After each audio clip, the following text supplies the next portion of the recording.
Ma première danse. Je regardais désespérément les gouttes de pluie se rattraper le long de la fenêtre, comme si elles faisaient une course. Quel ennui!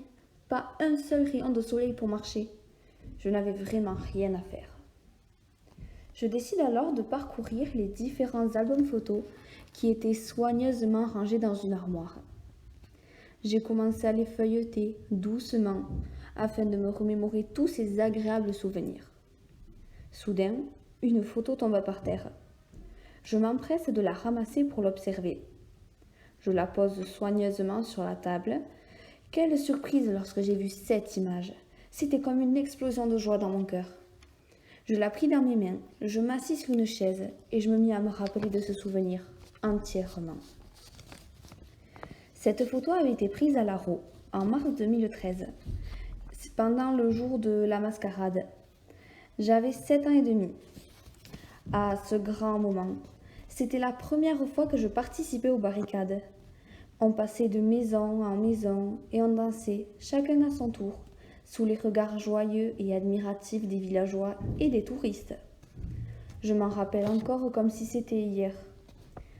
Comme c'était la première fois que j'allais danser en public en dehors des entraînements, mon stress était déjà assez grand.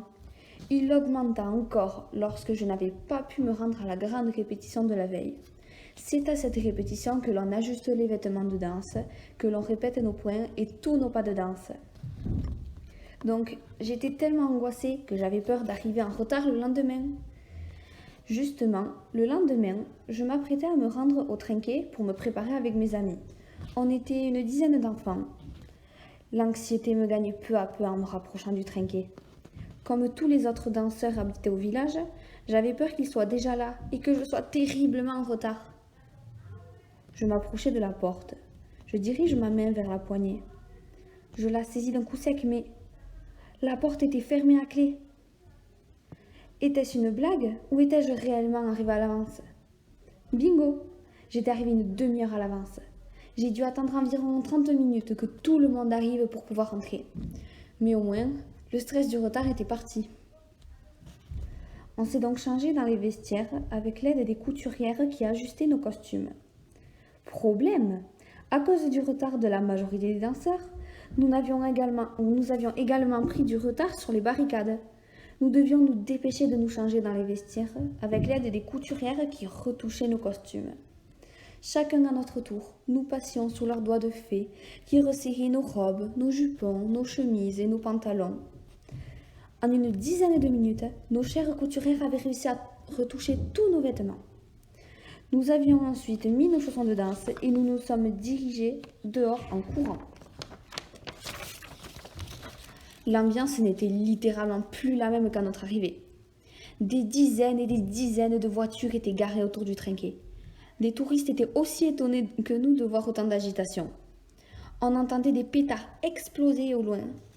Les enfants plus jeunes que nous, qui n'avaient pas encore commencé la danse, couraient et se faufilaient entre les adultes qui papotaient tranquillement. Malgré toutes ces perturbations, on devait évidemment commencer à danser. Nous avons fait le tour du village, avons dansé devant une dizaine de maisons, devant l'épicerie, devant les 2 restaurants, puis nous sommes arrivés devant le bar que nous voyons sur la photo.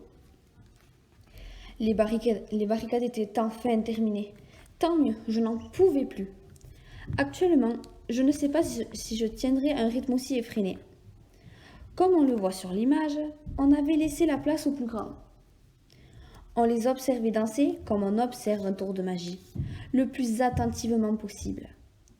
Je me rappelle avoir dit à mon cousin que j'essayais de guetter la moindre petite faiblesse des danseurs. Une espèce de pêche à l'erreur. Sur la photo, je suis un peu à gauche.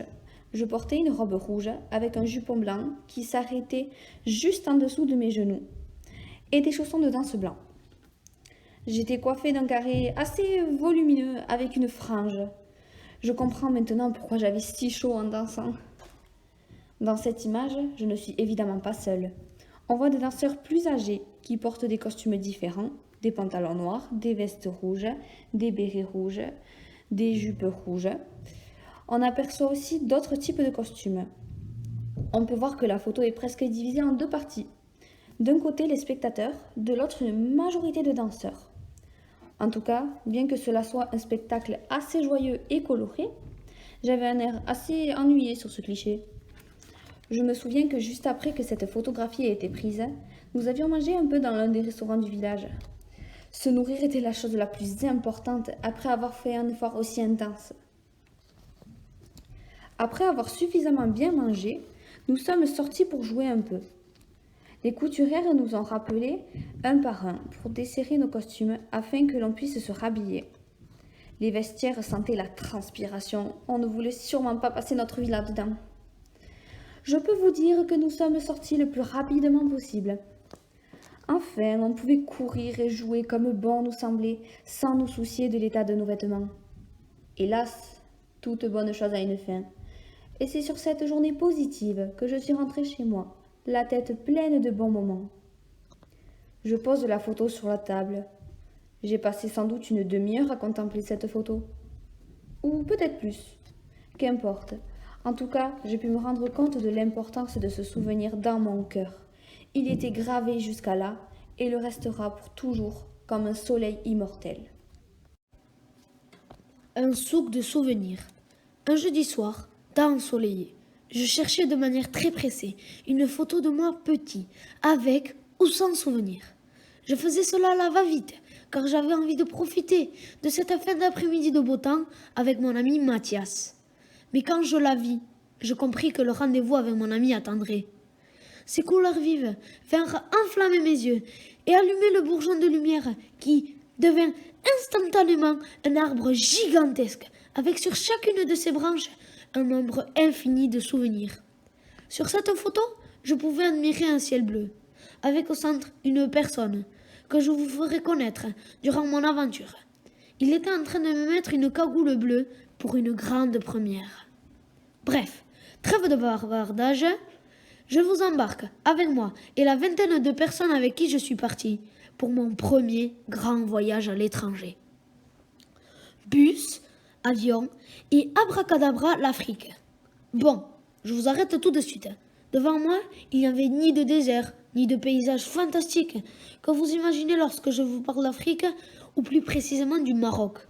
Je sortais juste d'un aéroport banal et devant moi, il y avait tout simplement des voitures dans un parking. Par contre, la chose qui avait changé entre la France et cet endroit, c'était la température. Ouf, quelle chaleur! Bon, maintenant, imaginez-vous devant un film, avec un début ennuyeux. Vous prenez votre télécommande et vous avancez l'histoire jusqu'au moment où il y a de l'action. Eh bien, je vais vous faire pareil avec cette folle aventure. Et je vais vous sauter le début de cette semaine incroyable et vous téléporter vers les 2 derniers jours les plus forts en sensations. C'était donc le grand jour, même si j'étais au stade que l'on voit sur la photo, c'est-à-dire lorsque cet homme de peau métissée me mettait une cagoule bleue autour de ma petite tête. J'étais déjà excitée comme un gamin quand il découvre quelque chose de nouveau. Là, vous vous dites que c'est normal, c'était le cas. Mes yeux de petit enfant étaient plus qu'émerveillés par ce sable jaune à perte de vue. On ne voyait que ça. Et je me souviens que je me sentais comme perdue au milieu de la mer. Je pense que toutes les émotions m'avaient parcouru durant cette excursion pour le désert du Sahara. Il y avait du stress lorsque je voyais les gens de mon groupe monter sur un animal dont je ne connaissais même pas le nom. Je me rappelle très bien que ces dromadaires chameaux, je sais pas, se levaient sur leurs pattes arrière. Puis avant, très brusquement, juste après qu'on se soit assis sur leur dos bossu. C'était à cause de ça que l'angoisse de tomber m'avait prise. Ensuite, sur le dos de l'animal, j'éprouvais de la peur et du dégoût quand j'apercevais d'étranges insectes zigzaguer sur le sable chaud. J'avais même ressenti de la fierté lorsque je dévalais les dunes de sable sur ma planche. Puis un jour après, la déception envahissait ma mémoire. Ce sentiment venait de la lourde défaite qu'on avait encaissée au football avec mes amis sous le teint contre des Marocains. Même si mes parents me disaient que cette rencontre amicale était très belle à voir, car on avait pu jongler avec un international marocain, car 2 groupes d'enfants de différents pays jouaient ensemble, et qu'on avait donné du plaisir à un adolescent handicapé en le laissant arbitrer le match, moi, j'avais la rage. J'étais trop mauvais perdant pour penser à tout ça. Et d'ailleurs, encore maintenant, je déteste perdre. J'avais ressenti de la joie aussi et de l'admiration pour les danseurs et chanteurs fantastiques qui nous avaient accueillis autour d'un succulent repas malgré la petite maison de fortune qu'ils avaient. J'avais pu voir une immense générosité, du partage que j'avais et que je n'ai toujours pas vu en France. Mais je pense que toute cette bonne humeur et cette joie de vivre étaient trop belles pour être vraies.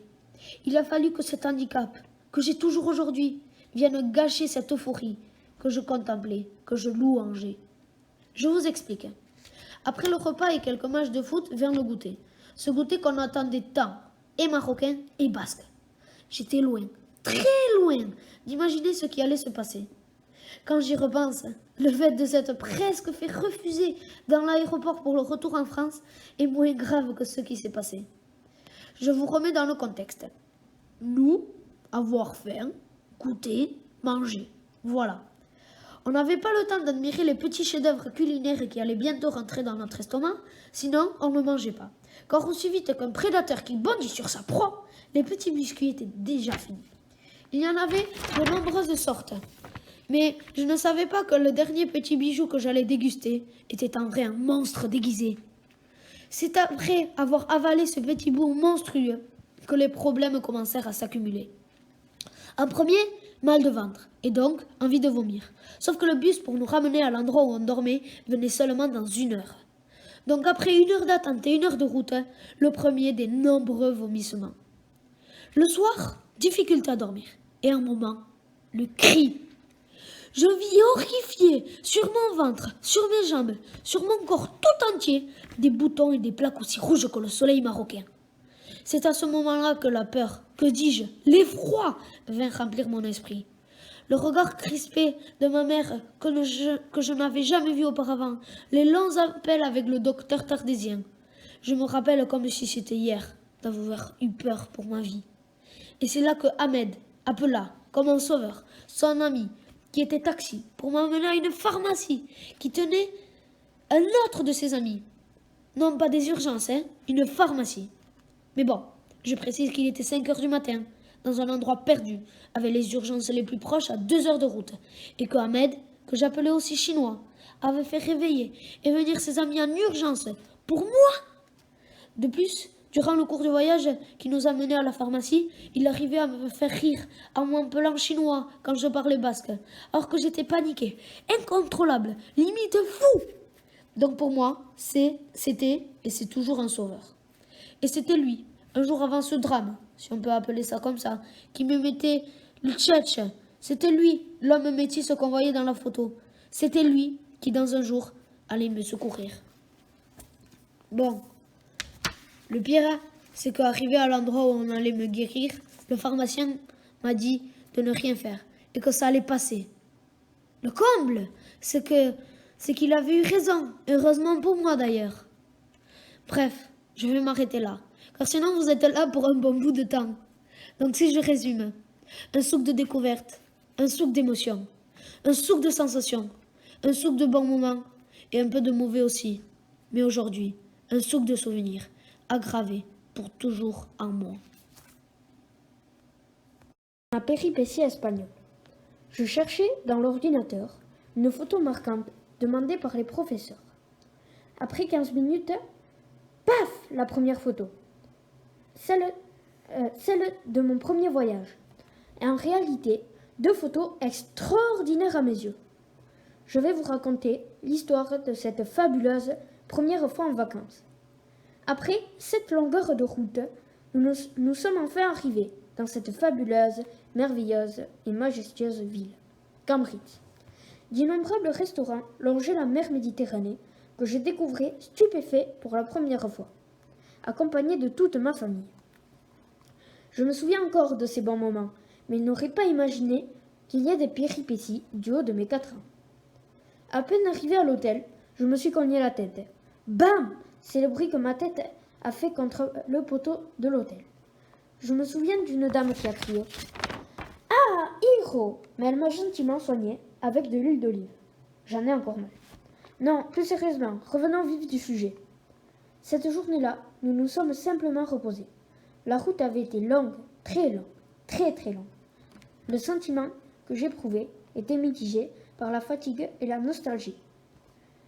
La première nuit passait très très rapidement, mais la partie si marquante allait se dérouler pendant la deuxième journée. Le matin, une vague de bonheur me traversait l'esprit. Un sentiment inexplicable, incomparable. Les spectacles de rue étaient nombreux, mais ne m'attiraient pas vraiment. Sauf un seul qui m'attirait. 2 personnes étaient assises sur une chaise. Bizarrement, les mêmes chaises que chez mes grands-parents. J'étais époustouflée. Ma sœur voulait absolument me prendre en photo. Moi, heureux, je dis un grand oui, surtout avec mon collier que je voulais absolument mettre en valeur dans la photo. Au début, j'étais persuadée que ces 2 personnes étaient des statues. Mais quand ma sœur me prit en photo, la personne sur laquelle j'étais éternua. Mon cœur se mit à battre. Touc, touc, touc, touc. C'était le bruit de mon cœur. J'avais eu la peur de ma vie. Ces 2 personnes, plus précisément appelées estatuas de hombre, avaient un talent incomparable à mes yeux. Tant de questions que je me posais. Mais comment restaient-elles sans bouger? Pourquoi ont-elles cette couleur si particulière, si extraordinaire? Et la question qui me resta à l'esprit, pour quelle raison faisaient-elles cela? Ce souvenir-là me reste et va me rester dans la tête pendant très longtemps. J'espère un jour y retourner pour contempler à nouveau la mer Méditerranée et peut-être trouver ce fabuleux collier dans le même quartier. La chasse aux champignons. Le souvenir que je vais vous narrer est d'une importance capitale, top secret, dans un coffre fermé par un cadenas qui est lui-même soudé par une chaîne de plusieurs kilos. Je vais nommer cette expérience Chloé, Élodie et leur tante aux champignons. Vous ai-je fait trépider d'impatience? Je ne pense pas. Essayons de commencer par le commencement. C'était lors d'un samedi soir, sans intérêt, que j'eus l'idée de trier les photos de famille.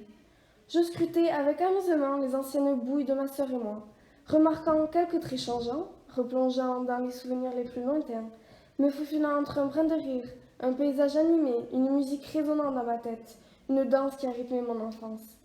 Tout cela, je l'ai vu, senti, joué, vécu, et quand mon œil s'est posé sur cette image, une réminiscence totale illumina mon esprit. L'odeur du bois et de la terre humide que j'avais humée, les rayons de soleil qui avaient transpercé ma peau, la joie d'avoir trouvé ne serait-ce qu'un seul champignon. J'avais l'impression d'être légère, de pouvoir effleurer les feuilles d'un arbre, ne faisant qu'un avec la nature, telle une brise ravivant les émotions d'un enfant. Pour vous aider à mieux comprendre, allons dans les abysses de ce souvenir. Maintenant, vous êtes dans la peau d'Élodie, 5 ans, durant un dimanche après-midi. Je suis enfin parée à l'aventure, armée de ma paire de lunettes de soleil bleu et de mes bottes rouges, sans oublier mon bâton en bois, prête à découvrir un autre monde et même sûre et certaine de détrôner Christophe Colomb. Quant à ma sœur, à part le fait qu'elle a tombé une dent de lait, son style ne change absolument pas de d'habitude. Enfin bref, je m'attends à rencontrer des créatures enchanteresses et peut-être même, qui sait, à faire des potions magiques. Ma tante, aussi agile et sportive qu'une panthère, m'apprit que malgré le fait que je venais de voir le film Le Monde de Narnia, ce n'était pas pour autant que j'allais voir ce genre de créatures. Vient alors le moment où nous nous enfonçons dans la forêt et où chaque bruit s'amplifie. Les feuilles qui craquent sous nos pieds, les bâtons heurtant le sol, poum, poum. Aussi apeuré qu'une brebis se trouvant encerclée par une meute de loups, et là, sous mes pieds s'ouvre la porte des enfers. Je tombe dans un trou. N'ayant que mon crâne qui dépasse, le cri qui sort de mes cordes vocales est tellement puissant que je m'assomme moi-même. Ma tante, aussi rapide que le guépard, m'attrape avec force et me projette loin devant. Elle m'examinait sous tous les angles, inquiète comme une lionne protégeant ses lionceaux. Ma sœur, mélodramatique de nature, ne peut s'empêcher de pleurer, de rire. À la limite de la crise d'asthme, celle-ci me dit « Tu t'es cru où? Dans Alice au pays des merveilles ou quoi ?» À ce moment-là, je ne dis rien, mais la vengeance est un plat qui se mange froid, très froid. Cependant, plus nous avançons, plus le terrain devient abrupt, et d'un certain côté, il était tellement dur à escalader qu'on aurait dit le mont Everest. Nous étions concentrés, à l'affût, cachés dans les hautes herbes, prêts à tout pour récolter nos bien-aimés champignons. Qu'importe la sueur sur nos fronts, ce sentiment d'excitation qui nous anime est largement récompensé à la vue du premier cep. Celui-ci était gros, éclairé par la lumière du soleil. C'est moi qui, avec l'assurance de Don Quichotte, ai attrapé ce beau spécimen. Bien sûr, il n'y a qu'à observer mon regard machiavélique pour se douter que j'ai totalement pris la place de ma sœur en utilisant la sainte méthode du chantage affectif. Oui, à l'époque, on me qualifiait de détestable. Enfin bref, la suite de cette cueillette s'est très bien passée. Nous sommes rentrés avec 5 bons kilos de champignons. J'ai appris que les girolles sont plus que délicieuses et que malgré quelques petits obstacles, cette journée m'a appris à ne plus avoir peur de la forêt, à éveiller mes sens et restera à jamais gravée dans ma mémoire. Surtout pour éviter tout ensevelissement sous terre. Un jour de pluie, pendant les vacances de la Toussaint, je regardais par la fenêtre et je pensais à tout ce que je pouvais faire s'il faisait beau. Je pourrais aller à la plage par exemple, et en pensant à la plage, je me rappela de ce souvenir. Alors je commençai à chercher dans les albums, qui étaient éparpillés aux 4 coins de la maison. Et je trouvai enfin une photo qui me rappelait mes premières vacances à la plage, à Vieux-Boucau. Je vais vous raconter un jour de la semaine que j'ai passé là-bas. Le matin, mes parents décidèrent de louer des vélos. J'avais l'impression de voler comme un oiseau quand je roulais sur les petits chemins bordés de sable. Moi, qui si je me rappelle bien, avait appris à faire du vélo le mois avant. Un peu plus tard, nous avons fait le tour du lac en bateau. Je me souviens être déçu, car ce que je pensais être un océan infini n'était qu'un simple lac. Je voulais voir la vraie mer. L'après-midi, j'ai réussi à convaincre mes parents d'aller voir la mer. Nous arrivons là-bas. Pour arriver à la plage, il fallait gravir une gigantesque montagne de sable. Je vis la mer. Et même avec les avertissements de mes parents, j'étais impressionné par les gigantesques vagues. Sur le devant de la plage, il y avait des gens qui se prenaient les vagues. Cela m'impressionnait vraiment. J'avais l'impression que les vagues étaient des mâchoires d'un tigre. Mon père me proposa de les rejoindre, et malgré mon appréhension, j'y vais. L'eau était froide, mais c'était amusant. Le soir, nous avons mangé au restaurant. Et en rentrant, j'entendis du bruit. En me rapprochant, je compris que c'était un concert, juste en dessous de l'immeuble où il y avait notre appartement. Si je me souviens bien, c'était un concert de rock. Je me plaignais à mes parents que je voulais rentrer à l'appartement. Mais même à l'intérieur, j'entendis cette cacophonie. Cela a duré jusqu'à 11 heures. Le lendemain, j'étais très fatigué et agacé. La finale. Bonjour, bonsoir tout le monde. Un jour de vacances, je n'avais rien à faire, donc je pris l'ordinateur pour regarder les photos. Malgré la lenteur de ce dernier, je tombe sur une photo qui m'envoyait directement 2 ans en arrière. Vous voulez savoir ce que j'ai vécu de si particulier? Bon, si vous insistez, ne bougez plus et allons à la découverte de ma vie. Ce que je vais vous raconter se déroule le 11 juin 2018. Oui, je vous l'accorde, c'est assez récent. Mais je suis sûr que ce souvenir va rester gravé dans ma tête pour encore un bon moment. Donc je disais, le 11 juin 2018 était un grand jour pour moi et mon équipe. C'était le jour où nous allions disputer pour la première fois une finale départementale d'excellence face à Pau-Nousky Sport. Ils étaient les leaders incontestés de la catégorie. Cela était la 3e finale qu'ils allaient enchaîner.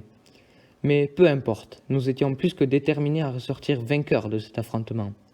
Avant nous se jouait la finale des moins de 13 filles au niveau promotion, qui opposait l'équipe 2 de Tardets face à l'équipe de Gand. Tardets était malheureusement ressorti médaillé d'argent, mais peu importe, c'était maintenant à nous de jouer. En rentrant sur le terrain, je ressentis aucune angoisse, aucune crainte, seulement de la motivation. Juste avant le coup d'envoi, je vis les adversaires rire et s'amuser entre eux. Ils n'avaient aucun respect pour nous. Cela me remonta fortement, mais tant mieux. La rage de vaincre prit le contrôle de mon corps. Puis, je pris une démarche déterminée vers ma cage. En passant devant elle, la coach m'arrêta et me dit ces mots. « Peu importe si on gagne ou si on perd, on sait tout ce que tu auras fait pour en arriver là. » Ces mots vont rester gravés à jamais dans ma tête. Dès le début, les Noustiziens prirent le dessus. Je commençais à me poser des questions. Sont-ils meilleurs? Est-ce qu'on va y arriver? De suite après, l'entraîneuse prit un temps mort pour nous remotiver et nous faire lever la tête. Pendant toute la partie, nous nous courions après. Ils gagnaient d'1 point, Nous revenions à égalité. Il remarquait derrière. 8-9, 9-9, 9-10, 10-10. Jusqu'à la dernière minute, 24-24. Nous étions à une égalité parfaite. Balle pour Ponnousti-Sport. À ce moment-là, cela devait un réel combat. Si je l'arrête, nous avons une chance de gagner. Mais au contraire, si le ballon rentre, la défaite nous menace. Le shoot part et le ballon en direction de la cage. Dans ma tête, un ralenti se forme. Je retiens mon souffle et glisse ma main sur la trajectoire du ballon. Le ballon est stoppé. Je croise les doigts pour qu'un joueur marque le but de la victoire. Mais c'était sans compter sur le gardien adverse qui arrête le tir à son tour. Pour la première fois de ma vie, j'allais jouer des prolongations. Ces dernières se déroulaient exactement comme le reste, sauf que cette fois-ci, la balle de match est pour nous. Petit ne tremble pas et le ballon finit au fond du filet. Je m'apprêtais à célébrer jusqu'à ce qu'on me rappelle à l'ordre et je me tournai brusquement et vis un joueur prêt à sauver son équipe. Heureusement, il rata le cadre. Explosion de joie. Tout le monde en délire, une ambiance de folie. Nous tous réunis en train de nous serrer pour nous féliciter. C'est à ce moment-là que la photo fut prise. Cette photo, la plus belle à mes yeux, montre la joie intense de nous tous. Celle de Bétiane, Guillaume, Romain, Mathias, Peyo, Lawench, Jérémy, Beignat, Johanny, Esteban, Petit, moi-même et évidemment notre coach Marie. On peut voir aussi que Peyo, la personne à l'extrémité gauche à genoux, tient dans sa main une feuille. Sur cette feuille, il y avait inscrit 2 mots. Coach Nico. Nico était notre autre coach, qui était absent ce jour-là pour cause de rallye. Il avait inscrit sur son buggy une phrase d'encouragement qui nous avait tous touchés. Aussi, certains joueurs ont la médaille à la bouche, dont moi. Pour moi, cette médaille représente la récompense de mes 4 précédentes années passées à traquer la victoire. Elle avait une saveur goûteuse, cette médaille. La froideur du métal me rappelait un dessert glacé, comme une glace de boule vanille-fraise. Ah, la glace de boule vanille-fraise, ma préférée. Cette saveur alléchante mélangée à l'émotion forte fait que je me perds dans mes émotions. Je ne savais plus quoi penser. Un léger sourire comble mon visage, alors que dans ma tête, c'est toute une autre histoire. Je vous ai raconté mon souvenir le plus cher. C'est juste pour vous dire que je n'ai jamais ressenti une telle émotion de toute ma vie. La fameuse tétine. Un mardi soir, je regardais des photos qui venaient d'un album. Au bout d'un certain temps, je trouve alors la photo idéale. Je l'ai observée pendant plusieurs minutes et je me suis souvenu de toutes les bêtises que j'ai pu faire en voyant cette photo. Puis ma mère est venue me dire que je mettais beaucoup trop de bazar dans sa chambre. En sortant de la pièce, j'étais nostalgique à l'idée de revoir tous ces souvenirs. Car pour moi, cette photo représente beaucoup d'amusement et de gaieté. Dans cette photo, je devais avoir entre 2 ans et demi et 3 ans. Cela s'était passé un week-end. Enfin, cela se répétait plusieurs fois dans l'année même. Sur cette photo, j'étais vêtue d'un t-shirt manches longues à rayures, avec une robe grise, et aussi avec un joli petit nœud papillon. Ma grand-mère me surveillait très souvent, car je bougeais partout et tout le temps. J'aimais bien admirer les affaires qui tournaient en rond dans la machine à laver, comme dans un manège. Je me souviens même avoir déréglé tous ces boutons qui sonnaient lorsque la machine était terminée, ou bien les lumières qui clignotaient. Mais par contre, la seule chose qui n'avait pratiquement aucun rapport avec la machine, c'était que je ne supportais pas les tétines ou les sucettes. Je les jetais tout le temps par terre. Je les cassais, on m'en rachetait. J'en faisais même des crises tellement je ne les supportais pas. J'avais tendance à préférer mon petit pouce. J'étais tellement joyeuse avec mon doigt dans la bouche. Ah là là, quel bonheur! Quelques jours passèrent, peut-être même des mois. Je recevais encore et encore de nouvelles sucettes. Mais moi, j'étais un vrai petit diable, aussi turbulente qu'un tsunami lui-même. J'aimais bien faire râler les parents, mais après, aïe aïe aïe, je me faisais gronder.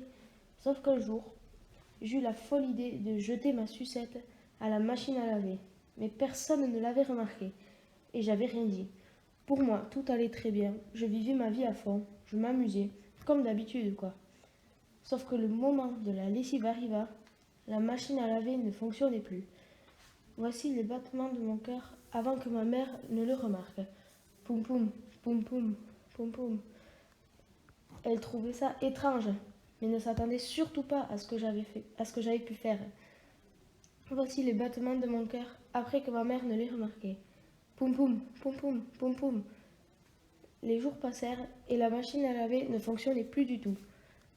Mon père a donc fait le bricoleur et a tout démonté. Enfin, que ce qu'il pouvait, ou plutôt que l'intérieur. Il a trouvé la sucette pleine de crasse. C'est comme si elle avait passé plusieurs années dans cette machine. Il fallut donc la changer. Mais cette machine à laver n'était pas toute neuve.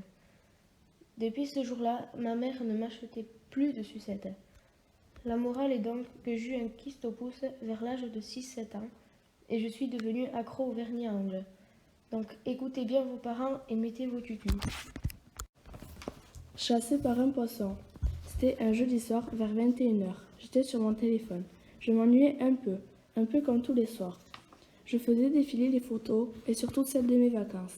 Et là, j'en vis une qui me rappela tellement de souvenirs inoubliables. C'était une photo avec mes cousines. On était sur les transats de la plage. Sur un sable doux, jauni par les lampadaires. À gauche, il y avait ma cousine Lilou. Au milieu, ma cousine Naya. Et à droite, moi. On était heureuses d'être à la plage. Il était à peu près 22h. C'est donc pour ça que la photo était si sombre. Il faisait chaud, mais on était vêtus d'un pantalon que l'on avait retroussé pour se baigner les pieds. Puis les filles, elles portaient un gilet et moi un pull que j'ai vite enlevé. Ce soir d'été n'était pas comme les autres. Il me semble que c'était début juillet, en 2016 à Salou. J'avais donc 12 ans. Je venais d'arriver en vacances avec mes cousins et cousines. On était devant un hôtel sublime, un palais. C'était si beau à voir, un hôtel qui touchait presque le ciel. Les balcons étaient immenses. Ils changeaient de couleur toutes les secondes, ressemblant à un sapin de Noël. Bref, trop beau. Nous décidons d'entrer à l'intérieur de l'hôtel pour poser nos valises. Une fois arrivée à la chambre, j'étais un peu déçue. Après avoir vu l'extérieur, je m'attendais à voir quelque chose de magnifique, tellement beau. Mais en fait, ce n'était pas si magnifique que ça. Il y avait juste un lit tout blanc, comme un lit d'hôpital, une télé. Mais elle n'était pas comme les autres. Elle avait quelque chose en particulier, quelque chose que moi je n'ai pas l'habitude d'avoir. Après m'être installée avec mes cousines, il était 20h. L'heure de manger. Alors, on s'est tous réunis dans le couloir pour aller manger. Et là, bonne nouvelle pour moi, on venait de m'annoncer que ce soir, c'était buffet à volonté. Alors, arrivé en bas, je pris hot dog, frites, ketchup, mayonnaise. Je pars vite m'asseoir, rempli de joie. Je pris ma première bouchée et là, devinez quoi? Ce n'était pas bon du tout. Le pain était sec et dur, comme une semelle en chaussure. La saucisse était toute sèche, les frites étaient trop pâteuses à mon goût. Donc, déçue de mon repas, je me réfugie dans les desserts, au moins quelque chose qui allait peut-être me remonter le moral. Bon, rien ne me plaisait plus que ça. Je pris une boule de glace à la vanille, je suis repartie m'asseoir, je pris ma bouchée, et contrairement à ce que je pensais, la glace était plutôt bonne. Une fois le repas terminé, ma cousine avait envie d'aller à la plage. Donc, nous partons à la plage sur un coup de tête. Après 15 minutes de marche, nous sommes enfin arrivés à la plage. Nous courons à toute vitesse sur le sable. Puis, nous nous asseyons autour d'une table ronde et nous commandons à boire. Quelques minutes plus tard, un vendeur de petites lumières s'approchait de nous et nous avait demandé si on ne voulait pas un de ces objets. Moi, je demande au monsieur, « Qu'est-ce que c'est ?» Et lui me répond, « C'est une tige que l'on lance avec cet élastique et la lumière... Non. Et grâce à la lumière, on peut voir la nuit dans le ciel. Donc, on en prend un chacun. Au bout d'un certain temps, je dis, « Regardez, le mien va plus haut que le vôtre. » Ma cousine Lilou, râleuse comme elle est, me dit, « C'est pas vrai. » Donc, je relance le petit objet et la catastrophe à la redescente de la tige, la lumière s'éteint et la drame pour moi. L'objet s'enfonce dans le sable. Impossible de le retrouver. Donc, je repars m'asseoir à la table, déçue, en regardant la mer qui était en face de moi. J'avais tellement chaud que d'un coup je me suis levée et j'ai pris mon élan pour aller me baigner. Comme mes cousines voulaient toujours faire comme moi, elles m'ont rejoint dans l'eau Elles y ont passé au moins un quart d'heure et moi je suis restée un peu plus longtemps. Puis je regarde dans l'eau sans aucun but et là je vois un gros poisson plus grand que mon pied. Paniqué, je crie: Il y a un requin, il y a un requin! Je cours à toute vitesse, mais le poisson affolé nage dans la même direction que moi. Alors je crie 2 fois plus. Je sors vite de l'eau, je repars en courant sur ma chaise et le poisson m'avait chassé de l'eau. J'étais tétanisée. Maintenant, en reprenant du recul, quand je repense à tout ça, j'en rigole et je me dis que j'ai eu plus de peur que de mal. Mes premiers tours de roue. Tout commence un dimanche après-midi de mauvais temps. Donc qui dit mauvais temps dit interdiction de sortir. Pour moi cet après-midi allait être déprimante, entre le bruit de la pluie et le froid. En plus du mauvais temps, je fus obligée de jouer à un jeu de société avec ma sœur et ma mère. Je cherchais le jeu qui me remonterait le moral devant ce temps noir et menaçant. En cherchant bien, je trouve le jeu qu'il me fallait. La bataille navale, qui se joue à 2, mais ma sœur passe son tour. Je pris une chaise pour l'attraper, car elle se trouvait tout en haut du placard, en dessous d'un énorme carton. Badaboum! En attrapant le jeu, je fis tomber l'énorme carton, et je vis des tas de photos de famille et d'amis. Devant ce bruit assourdissant, ma mère, inquiète, arriva vite pour savoir si je ne m'étais pas fait mal. Mais moi je n'avais rien, mais les photos étaient étalées sur le sol. Ma mère prit le jeu et m'obligea de ranger toutes les photos qui se trouvaient par terre. En voyant les photos dans le carton, je trouvais des photos en tout genre. Des photos de famille, de repas, ou même des photos de moi en train de manger une glace, ou plutôt de m'en mettre partout sur le visage. Mais une photo m'intrigue plus que les autres. Dans cette photo, je ne fais pas mes premiers pas, mais plutôt mes premiers tours de roue, sur la côte basque. Et je m'en souviens comme si c'était hier.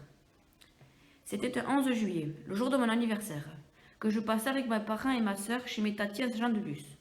Bien sûr, je m'attendais à un cadeau, ou plusieurs, mais pas celui que j'allais recevoir.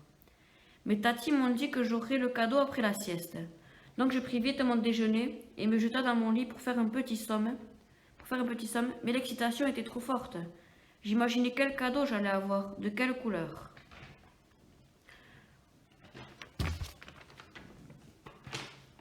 Je me levai de la sieste et je vis un grand vélo bleu, avec un casque, mais sans petite roue. Je fus étonnée. Après cette grande surprise, mon père me proposa d'aller l'essayer dans un coin calme et beau de la grande ville de Saint-Jean. Je pris mon casque, mais papa prit le vélo dans ses bras. Moi aussi j'aurais pu, mais je ne voulais pas user mes grands muscles. Nous arrivons sur un petit chemin où il y avait quelques marcheurs.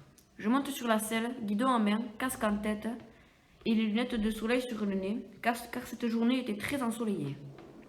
Je fais quelques mètres sans pédaler, juste poussé par mes jambes, et c'est là que je me dis que ça va être très facile. J'ai peut-être parlé un peu trop vite, car quelques minutes après ce grand moment de confiance, j'ai pris un peu d'élan avec mes pieds par terre, et je mettais mes pieds sur la pédale, et pendant 2 ou 3 mètres, le temps s'était arrêté. Je ne voyais que le chemin en face de moi. Je ne pouvais pas m'arrêter. Mon regard fixé au bout du chemin, je donnais un petit coup de pied sur le sol, comme un cavalier sur son cheval. Le vélo avance, mes 2 pieds fixés sur les pédales. J'étais parti depuis 1 seconde, les yeux plissés, en direction du prochain tournant. Le moment où j'étais sur ce vélo me parut comme un enchantement. J'étais peut-être un peu trop concentré sur le tournant, mais je n'avais pas vu qu'il y avait un petit trou juste devant moi. Paf! Je tombe par terre. Mon père se précipite vers moi. J'étais très fière de tomber pour la première fois devant cet endroit si beau et calme de la côte basque. Mais Tati avait l'appareil photo en main pour immortaliser ce moment. Et c'est là qu'on me voit sur cette photo, par terre, le vélo posé par terre, comme si c'était fait exprès. Et grâce à ce moment, dès que j'enfourche mon VTT, je pense à ce moment, qui a été un grand moment dans ma vie. Mais on m'a toujours dit, tomber pour toujours mieux se relever. Cette photo avait ensoleillé mon dimanche, qui paraissait déprimant, entre la pluie et le froid. La grande peur. Il y a quelques semaines, je cherchais des photos dans mon album pour décorer ma chambre. Je suis tombée sur cette photo. Je me suis dit que cela pourrait être beau accroché à mon mur. Il y a quelques jours, Madame Biscay nous a demandé de raconter un souvenir. Je me suis dit que cette photo allait être parfaite. Un jour, comme les autres, j'étais chez moi. Ma mère m'appela pour m'annoncer une bonne nouvelle. C'était pour me dire qu'il y avait une place pour aller en camp à Salou. J'étais toute contente. Je bondis dans tous les sens comme un petit kangourou, car normalement, je ne devais pas y aller. Mais un camarade s'est désisté. Le jour du départ arriva. J'étais très heureuse d'y aller pour passer une semaine avec mes amis. Les jours passèrent et le jour tant attendu arriva, le jour où on devait aller à Port-Aventura. Nous sommes donc arrivés à ce fameux parc d'attractions. À peine je mis un pied dans le parc que mes yeux flashèrent sur cette fameuse grande tour. Je me suis de suite découragée. Mes amis m'ont dit pour me rassurer qu'on allait la faire l'après-midi.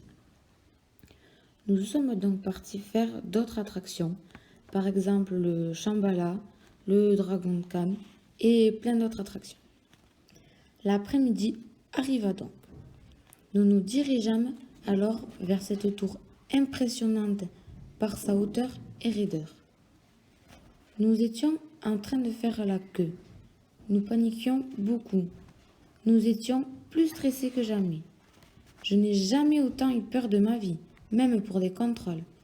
C'était vraiment impressionnant. La queue avançait petit à petit. Je stressais de plus en plus et mes copains aussi. C'était la panique. J'hésitais à faire demi-tour, mais finalement, je me suis dit que j'allais regretter. À un moment donné, je fais un pas en arrière. Mais non, je me lance. Je m'assieds sur le siège et je commence à ne plus parler, tellement j'avais peur. Je commence à perdre mes moyens. Les barrières se ferment et nous commençons à monter. Monter toujours plus haut. Et puis là, nous nous arrêtons au milieu de la tour. Je me suis dit, mais pourquoi on s'arrête? Chimène, j'ai peur, tiens-moi la main. Mais non, c'est bon, on redémarre. Nous arrivons donc au sommet de la tour monstrueuse. Mais que c'est haut, me dit la wench apeurée. Je ne disais rien, mais je n'en pensais pas moins. Nos sièges se sont inclinés vers l'avant. Le flash nous a éblouis. La wench, effrayée, comme à chaque attraction, comme s'il regardait un film d'horreur. Moi, la bouche grande ouverte, heureusement qu'il n'y avait pas de mouche à cette hauteur-là. Chimène, à ma droite, ne va pas très bien. Elle n'a pas l'air d'aimer la hauteur. Et puis donc, Beignat, qui fait une tête, comment dire, bizarre, la bouche grande ouverte lui aussi. À un moment donné, pouf, nous sommes redescendus en criant à qui plus fort. C'est bon, nous avions enfin les pieds sur terre. Tellement je suis courageuse que je décide de refaire cette tour effrayante, avec mes amis bien sûr. Avec les copains, on a eu l'idée de faire des têtes terrifiées pour que la photo prise en haut de cette tour représente au mieux mon souvenir de cette fameuse attraction. Maintenant, au jour d'aujourd'hui, je suis la plus heureuse de l'avoir faite, cette immense et gigantesque tour. La journée inoubliable. C'était un mercredi après-midi, il pleuvait, je m'ennuyais chez moi, j'étais toute seule avec ma tristesse. Alors, j'avais décidé de regarder les anciennes photos que ma mère avait prises durant mon enfance, et tout à coup, mon regard tomba sous le charme de l'image. Le cliché avait été pris le jour de la première représentation de la pastorale Johnny-Code Pajdoala. Celle-ci s'était déroulée au village d'Alsaï en juillet 2017. Sous un temps nuageux mais idéal. Nous étions très stressés, mais en particulier moi. Mais en même temps, j'attendais avec impatience ce jour merveilleux. Mais il fallait que je m'entraîne à tourner, à chanter, car je n'étais pas du tout au point. Mais à force, les chants, je les savais comme mon alphabet et je savais tourner comme une toupie. Le fameux jour arriva. J'étais toute excitée, mais à la fois anxieuse, car je pensais que j'allais me tromper. Le matin à la messe, il faisait très froid, et mon mal de gorge me dérangeait. Je me suis dit que c'était rien. La messe débuta et je commençais à chanter. Je sentais de plus en plus la douleur de ma gorge. Et à la fin, je chuchotais à l'oreille de Maya et je lui dis que j'avais mal, sauf que lorsque je commençais à parler, je n'avais plus beaucoup de voix. J'étais toute paniquée, je savais vraiment pas quoi faire. Alors, je bus un verre d'eau fraîche et ma voix était à peu près revenue. Et c'est là que je me suis rendu compte que c'était juste que j'avais la bouche sèche. 2 heures plus tard, la représentation commença et là mon cœur battait comme si je venais de finir un marathon. Pendant que 2 acteurs chantaient l'intrada, je me disais dans ma tête, est-ce que je vais réussir à tourner vu que je ne l'accomplissais pas aux entraînements? Ou sinon je m'affirmais, et si je ne parvenais pas à y arriver, qu'est-ce que j'aurais? Aurais-je une punition? Je n'en savais rien du tout. Le chant se termina et 1 seconde plus tard, les musiciens commencèrent à interpréter la fameuse musique et les rideaux s'ouvrirent. Avec nos bâtons, nous commençâmes à marcher et pour l'instant, c'était parfait. On était tous au pas. De plus en plus, je me dirigeais vers l'angle de la scène. Je tremblais comme si j'avais la maladie de Parkinson. Je me concentre, mais malheur, je m'étais trompée. Alors je regardais les régentes, des regards paniqués, mais en même temps, je ressentais de la colère en moi. Jean-Pierre me fait comprendre que ce n'était pas si grave. Mais alors, à ce moment même, j'étais un peu soulagée, mais pas assez, car c'est à cet instant que je me dis que c'était vraiment pas la merveilleuse journée pour moi, mais en revanche, je n'oublierai jamais. Peur bleue. Mardi 8 octobre, j'étais dans mon lit, bien installée confortablement, feuilletant mon album photo, comme d'habitude. 30 minutes plus tard, enfin, après tant de minutes à chercher, mon coup de cœur est arrivé. Elle était là, sous mes propres yeux, la photo dont je rêvais toutes mes nuits. Celle qui m'a donné envie de vous raconter mon souvenir le plus beau parmi tout ce que j'avais à vous réciter. Celui que mon cœur vous a sélectionné. Avouez, vous attendez tout ce que je le raconte? Bon, alors je me lance. Un jour d'été comme les autres, avec une température de 37 degrés inscrit dans la voiture, Mayalène, ma sœur, mes 2 parents et moi nous rendons sur notre plage préférée, qu'on a fait nommer Château Doré. Vous imaginez bien qu'on avait nommé ça parce que le sable était de couleur or? Eh bien non, notre imagination allait beaucoup plus loin que ça. Imaginez une journée d'été, en famille, avec ma sœur à Anglette. Les vagues qui détruisaient chacune de nos œuvres inscrites sur le sol brillant de coquillages lumineux. Des marchands qui vendaient des glaces qu'on aimait dévorer avec passion. Bref, je commence par le commencement. Je me présente. C'est moi, la petite brunette, sur la gauche, vêtue d'un magnifique chapeau bleu de Dora avec, attention, le maillot de bain assorti. Ma sœur, qui est sur la droite, avait un assortiment Charlotte aux fraises roses. On était en train de manger un délicieux repas fait par ma maman. Une salade de riz. On a raffolé. Après notre délicieux encas, on s'est rendu près de l'eau. Elle était si belle avec sa teinte bleusâtre. Le vent était au rendez-vous. Il faisait voler mes cheveux qui d'ailleurs me gênaient un peu. Ma sœur rentrait dans l'eau beaucoup trop vite par rapport à moi et mon courage peu présent. J'étais restée sur le bord à jouer avec des coquillages. Les bras de mon papa m'entraînaient à aller dans ce bleu mystérieux. Ma sœur doit sûrement rigoler me voyant paniquer avec à peine les genoux dans l'eau. Pris par la peur de me faire aspirer par les fonds marins, je ressens de l'angoisse qui me mettait une sueur froide dans tout mon petit corps. Ma mère avait eu la fameuse idée de dire à ma sœur d'inventer un mensonge pour me faire venir dans l'eau. Alors, ma sœur mit la tête sous l'eau pendant 2 secondes. À peine son bout du nez en dehors de l'eau, elle m'a bondi dessus en criant qu'elle avait vu une baleine sous la vague qui venait de passer. Mon esprit avait retourné dans tous les sens. Alors, elle m'a tendu sa main. Je l'ai prise. Main dans la main, j'ai vaincu ma plus grande peur en famille. Je suis partie dans l'océan bleu, rempli de craintes qui se sont vite évaporées. En sortant de l'eau, ayant le sourire, passé la meilleure journée, j'ai fini par manger ma fameuse glace à la vanille qui m'avait été offerte pour mon courage.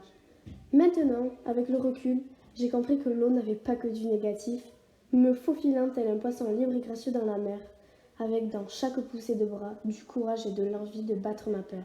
Je nage avec sûreté. Mon aventure art des choses. Après la demande des professeurs de trouver 2 photos pour évoquer un souvenir, La veille où il fallait rendre les 2 photos, j'ai beaucoup cherché et aussi beaucoup galéré car il était 21 h et j'étais très fatigué. Mais d'un coup, je trouvais une photo qui m'intéressait et j'en trouvais une autre qui, elle, m'évoquait un très gros souvenir. Donc, pour vous faire plaisir, je vais vous raconter ma belle histoire. Juillet 2011. Avec mes parents, ma soeur, mon tonton, ma marraine, mes cousins et mes grands-parents, nous partons pour l'Ardèche, qui est située en Auvergne-Rhône-Alpes. C'était ma première fois où j'y allais, et surtout ma première fois où j'allais si loin. On devait avoir au moins 8 heures de route, infinissable. Enfin arrivé, je vis une énorme maison, et je me rappelle d'avoir dit à mes parents un grand « Waouh !»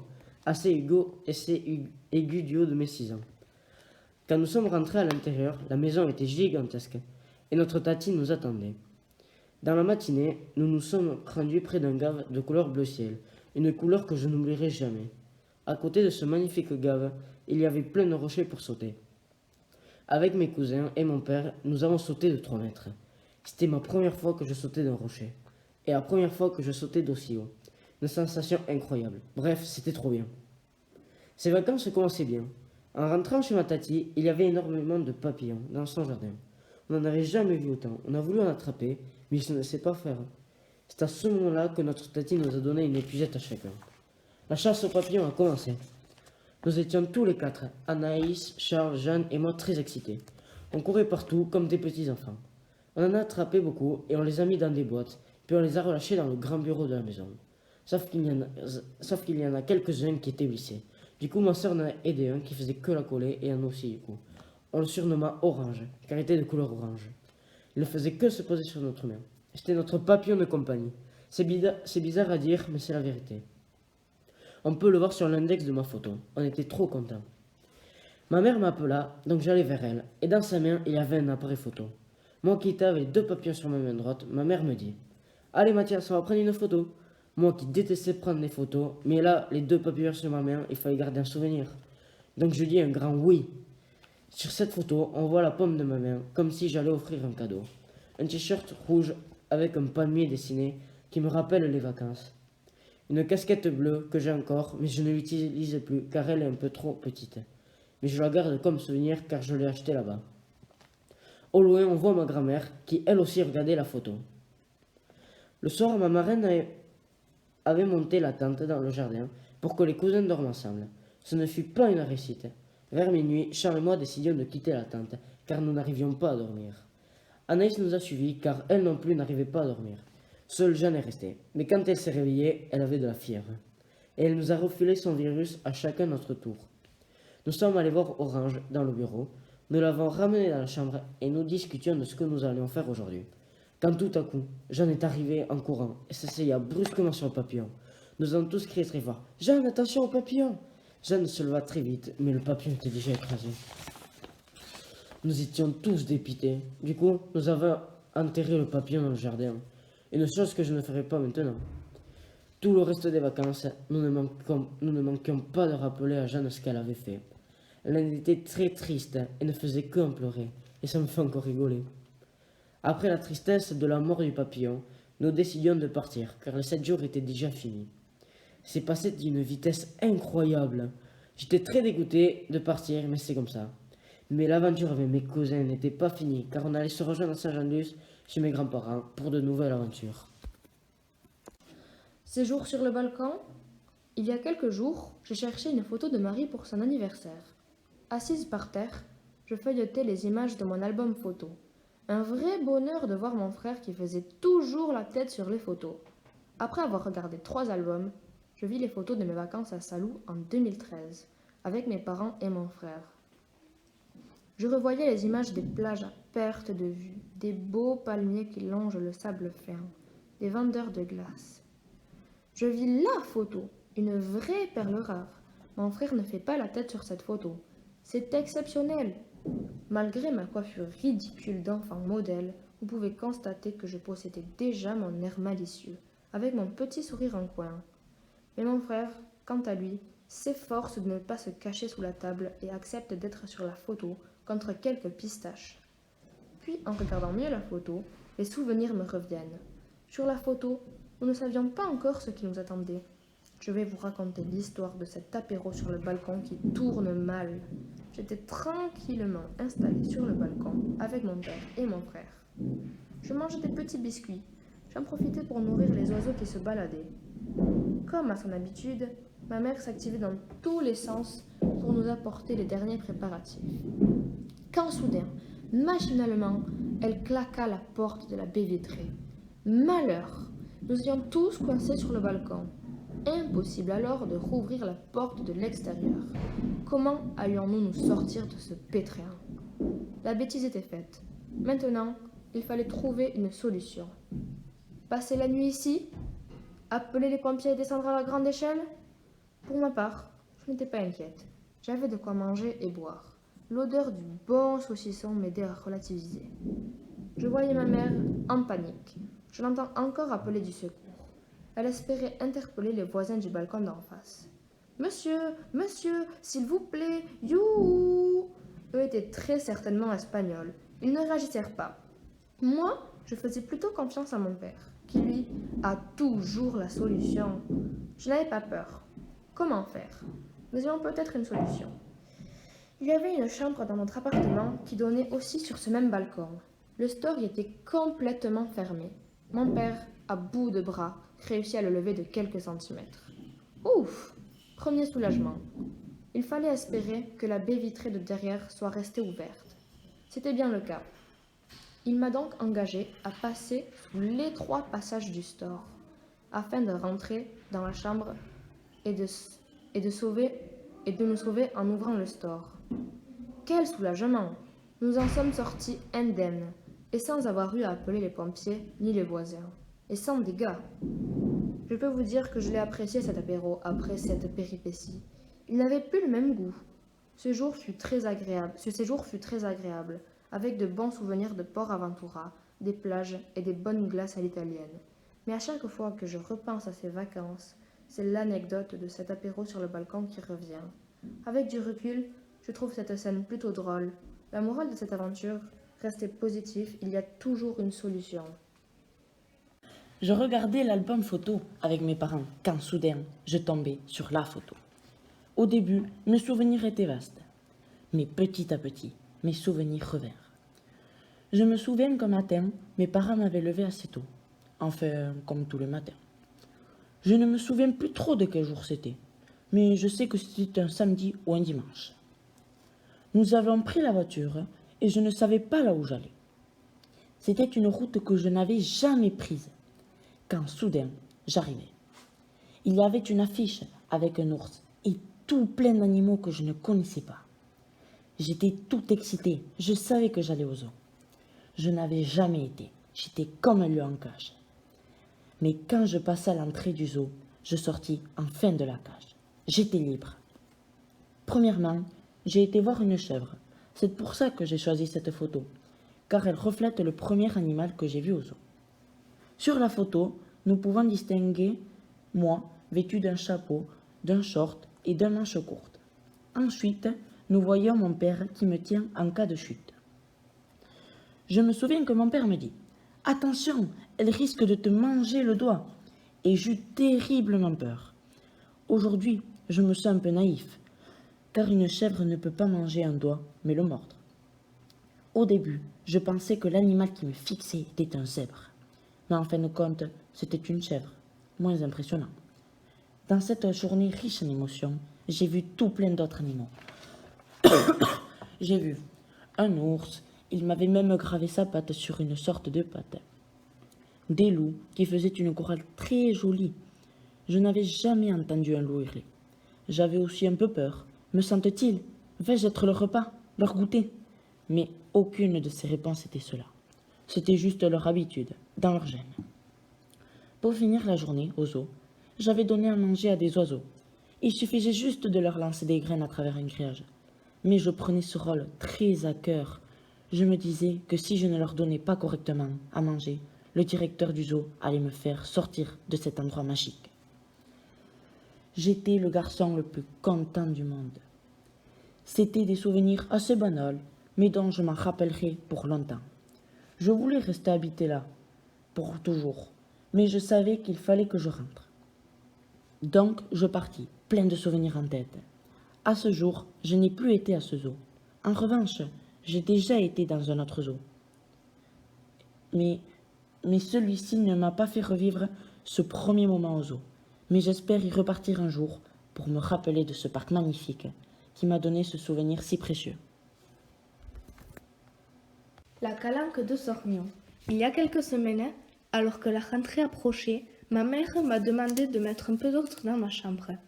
En rangeant mon bureau au milieu d'un désordre monumental, j'ai déniché un petit album photo. Intriguée, je l'ai feuilleté et j'ai immédiatement reconnu les photos de notre voyage d'août 2016. Comme par enchantement, j'ai été transportée dans l'atmosphère de la Provence. En parcourant les pages, j'avais l'impression de retrouver l'odeur de la lavande et le chant des cigales.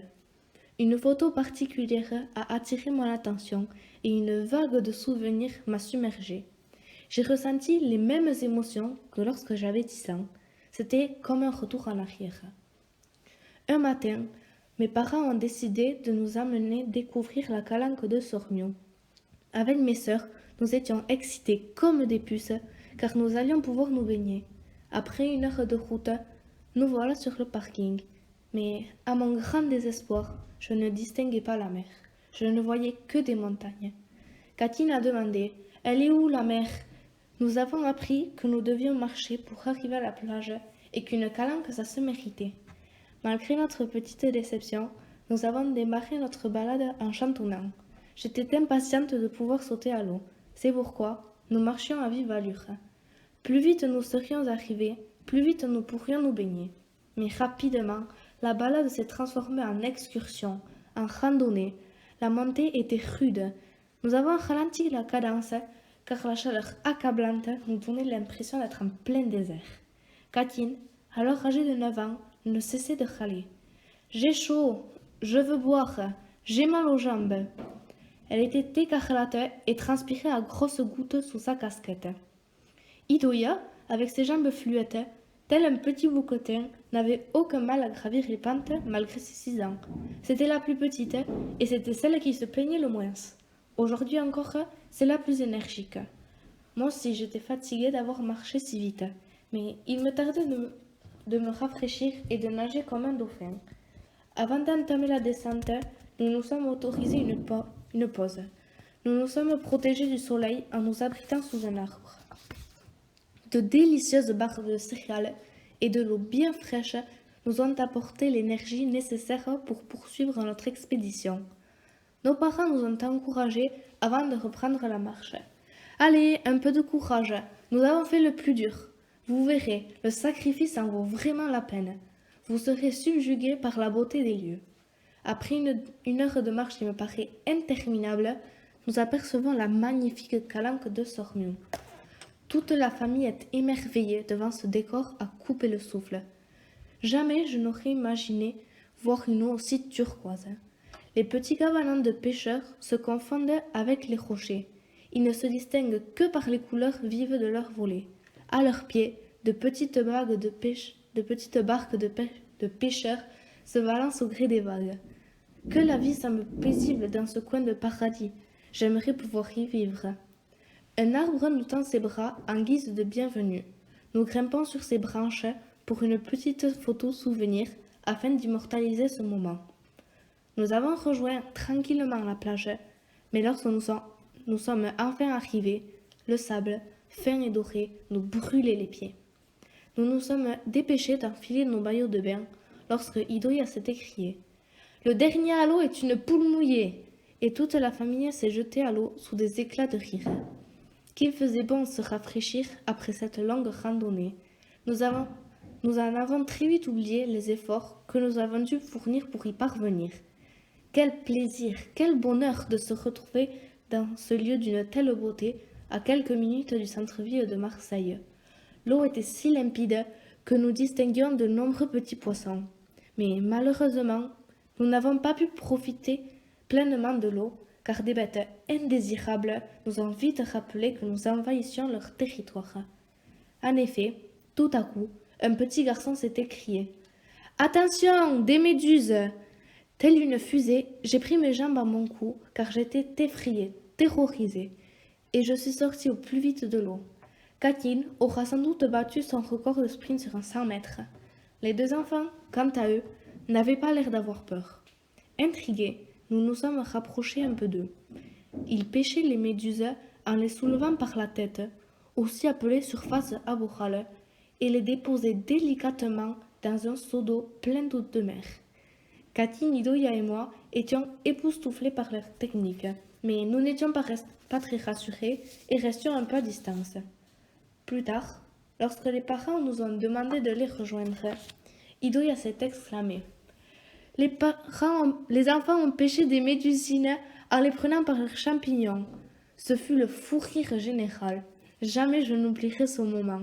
Aujourd'hui encore, nous la taquinons avec cette phrase.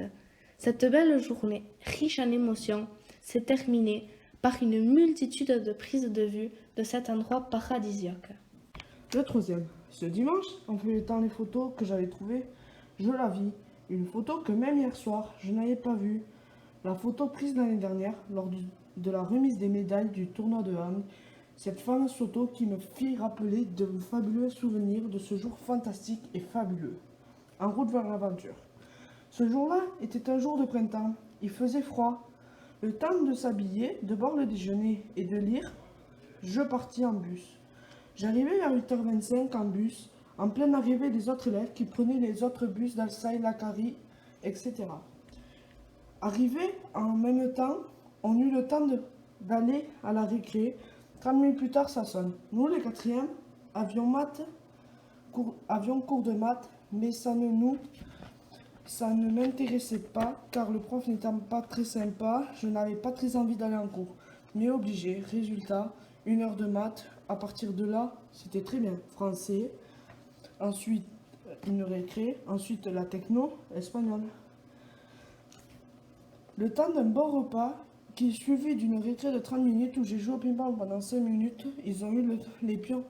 Les surveillants ont eu le temps de tout préparer. Trop drôle et incroyable. Puis vient l'heure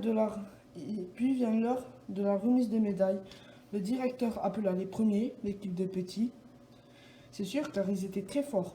Ensuite, l'équipe de Matinuturi, les deuxièmes plus forts. Et en tout dernier, pour les troisièmes, mon équipe constituée de Benyat, Jeanne, Nicolas, Guillaume Butu, Chelina, Myriam, Clément et moi. Nous étions les troisièmes, donc dernier match du podium. J'étais content, même si j'aurais voulu être avec mon équipe les premiers ou deuxièmes, mais c'est la vie.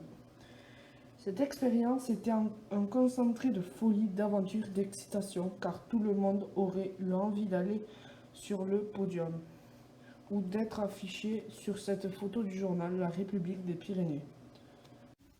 Le colosse aux pieds d'argile. Chers auditeurs, chères auditrices, si vous êtes là à m'écouter, c'est que j'ai quelque chose à vous raconter. Un beau jour de pluie, un dimanche précisément, ma mère me demanda de ranger le grenier. Jeter tout ce qui est photos, cahiers et autres objets on ne peut plus encombrants. Quel travail très éprouvant. Je m'attaquais à la partie la plus dure de ma corvée. Je pris le carton qui se trouvait en face de moi. Je le soulevai. Mais là, patatras, voilà que tout mon barda se retrouvait par terre. Sans plus attendre, ma mère cria, car je fis un boucan d'enfer. Tout le contenu de la boîte était fait de photos. Un nombre incalculable de clichés regroupés dans 5 ou 6 albums de l'épaisseur d'une encyclopédie. J'attrapais un de ces albums et je le feuilletais, tournais les pages les unes après les autres. Je n'en voyais jamais le bout. Anhalt 2011, voilà sûrement une des parties les plus splendides de ces albums. Cela faisait plus d'1 heure que je regardais les photos. Et là, soudain, je le vis. Il était là, juste devant moi. Ce magnifique cliché de moi et de ma splendeur. Je le fixais, le contemplais. Mais là, crac! Un énorme coup de tonnerre claqua dans le ciel et me plongea dans un flashback. Par un automne 2011, je déambulais dans la montagne avec mes frères et des copains. Déjà tôt le matin, toute la troupe s'était levée à l'aube. Moi, je dormais, telle une marmotte qui somnole dans sa montagne. 9h sonna. À peine le temps d'ouvrir les yeux que l'on se jeta sur moi. Bon, passons. Revenons à nos moutons.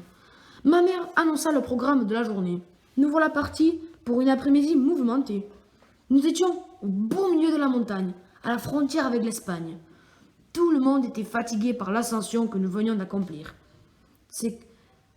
Plus tard, L'heure du pique-nique sonna. C'est que la station à sensation, ça creuse. Je contemplais le paysage. J'étais subjugué par cette beauté surnaturelle. Je scrutais l'horizon avec mes jumelles et j'aperçus un groupe de vautours sur des rochers en contrebas. Je les observais s'envoler. Ils doivent avoir un point de vue magnifique sur les gorges et les falaises. L'heure de rentrée sonna. On plia bagages et nous voilà partis pour 1 heure de marche, en descente cette fois-ci. 1 heure après donc, nous arrivons à bon port, dans notre caillolard. Ma mère me dit « Mets tes lunettes, Victor, tu vas avoir mal aux yeux. » Mais là, tout s'effondra autour de moi. Je les ai oubliés dans la montagne en Espagne. C'était le drame. J'ai éclaté en sanglots. C'est qu'à l'époque, j'étais petit et fragile. Ma mère essaya de me consoler en disant des mots doux. Si je me souviens bien, elle me donna aussi un gâteau. J'aurais été un de ces vautours, j'aurais pu sauter dans le sol, dans les airs, et ausculter le sol pour repérer mes lunettes. Je sortis de la cabane et je me dirigeais vers mes frères pour jouer au foot avec mes lunettes dans ce coin de la tête. C'est après que le match que l'on prit cette photo. On peut voir sur cette photo, moi, au centre, tel un vainqueur tenant le ballon. Mon grand frère Alexandre, derrière moi. À droite, en gris, un copain d'Alexandre, qui s'appelle Eneko. À gauche, il y a Raphaël, mon deuxième frère, luminous moise tout blond, sur les genoux de Matine, et notre copain d'Alexandre. Derrière vous, vous pouvez voir une montagne, la fameuse dame aux pieds d'argile, qui m'a dérobé, entre parenthèses, mon outillage. Je voulais vous raconter cela, car cette perte m'a marqué. Mais dans la vie, il faut avancer, et puis ces lunettes n'étaient pas très belles au final. J'espère que cela vous a plu, et on se dit à la prochaine fois. Ciao!